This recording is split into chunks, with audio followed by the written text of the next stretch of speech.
Hello. To mark our 6th birthday, a brand new look and a brand new sound.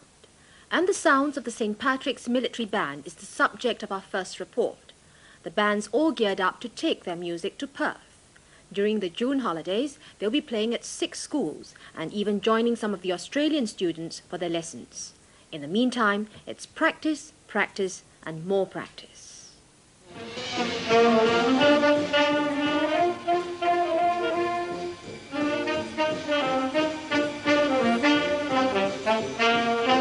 The sounds of the big band of the 40s. That's the type of music the St. Patrick's Military Band has come to be associated with. St. Pat's was the first school to introduce the sounds of big band and jazz to the school band competitions. They did it with the look of love. That was in 1974, and they walked away with the top prize in the Youth Festival Concert Band competition. Since then, St. Pat's has constantly called up these sounds to make an impact, which is what they want to do on their trip to Perth. But the trip's more than just a chance to share good music. It's also to drum up the boys' pride in their school, something the bandmaster remembers from his 1982 trip to the US. According to the press release in New York itself, 80 million people saw St. Patrick's March. It was broadcast to almost the whole world. And our boys felt good about it. And St. Patrick's students also reading that in the papers also felt good about themselves, the school itself. So pride for the school and within the school grew. I felt it. I was around, so I felt it. And maybe this, in a very small way, can help our students feel proud about themselves. The relationship between Mr. Gloss and the boys is more that of big brother and eager young troopers. And the youngest is Nick Chu, who's actually not from St. Pat's. He's a primary 6 boy from St. Stephen's who got interested in the band after watching older brother Sean at practice. And he managed to convince Mr. Gloss he could handle the discipline of performing in a school band. And discipline means many hours of hard work for everyone as they prepare for a fundraising concert in April, all to drum up support for the school band.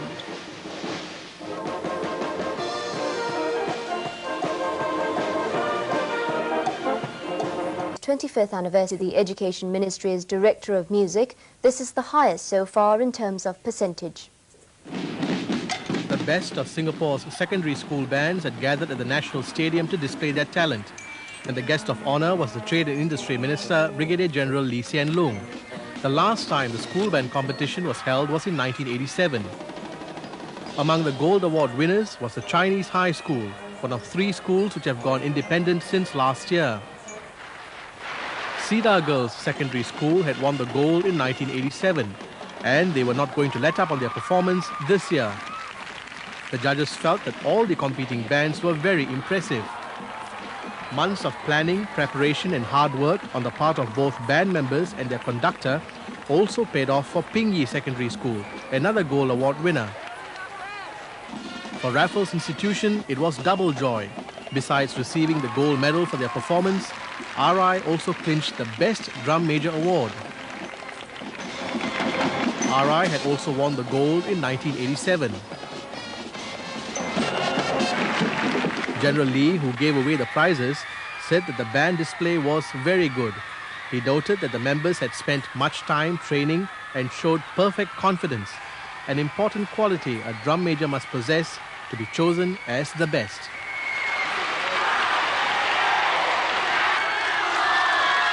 So for my band, I think it goes for leadership qualities, go for height, because if not, the band can't see the mace. And most importantly, I think, is the charisma of the band leader. Istana grounds. An upbeat greeting for visitors to the Istana's Open Day, performed by the St. Patrick's Secondary School Band.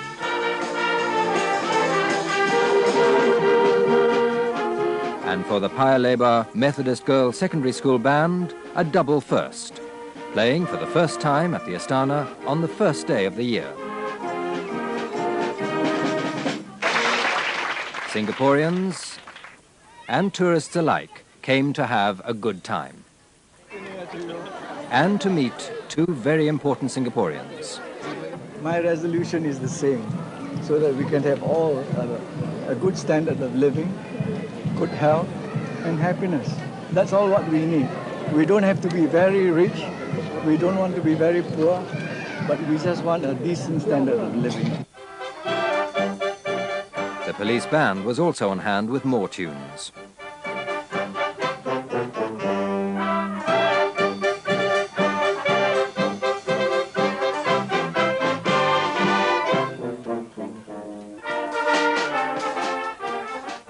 And the Navy Band, which had played at the Istana on previous New Year's, ended the show.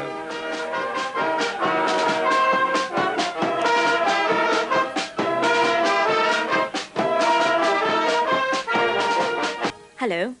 How to keep the music flowing for ex-school band players?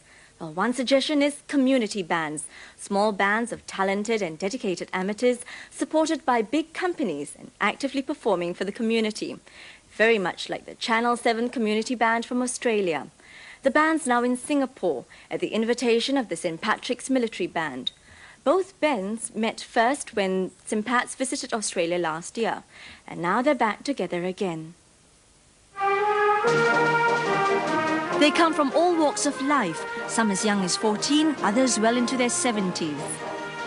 Many are ex-school players who refuse to give up. But to keep going, they depend heavily on sponsors. To start a band, you need instruments. To purchase the instruments, you need money. But money problems have not taken away the joy of performing. I get a lot of enjoyment from music, and it gives me a chance not just to listen but to participate in making the music. It's really something special. And that something special is what St. Pat's boys want to enjoy even after they leave school. I think almost all the band members would like to have a chance to continue playing music when they leave school. But now there are not so many chances, so it would be better if there are more community-type bands. And if that happens, their bandmaster feels that money won't be the main problem. I think that time would be a problem because we live quite a fast-paced life in Singapore, and time is always the restraint with us. But many of the Channel 7 members are busy professionals back home who make time for music. And that has definitely inspired the St. Pat's boys. So the performance tomorrow at the Victoria Concert Hall is more than just about two bands coming together to make music. It doesn't cost much to get a professional recording these days. And in A to Z today, we bring you a school that has jumped on that bandwagon. Are you ready to start? And ready they are to become the first school band in Singapore to cut a compact disc. The pioneers from St. Pat's Secondary, last year's gold medalists in the band competition. And the reason? Upgrading and trying something new, because of course the CD is much clearer than your normal analog tape. It gives a chance for the band to actually record and listen, and it's the listening, the playback, that's important for them.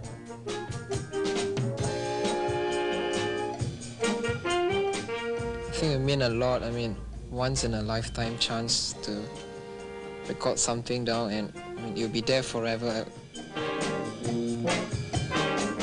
feel like it's an achievement after the 4 years. The CD more than makes up for the times they were called squares. I think it's very boring, you know, routine stuff like playing in drills and playing in drills. Stuff. Actual flight. It's fun joining the band.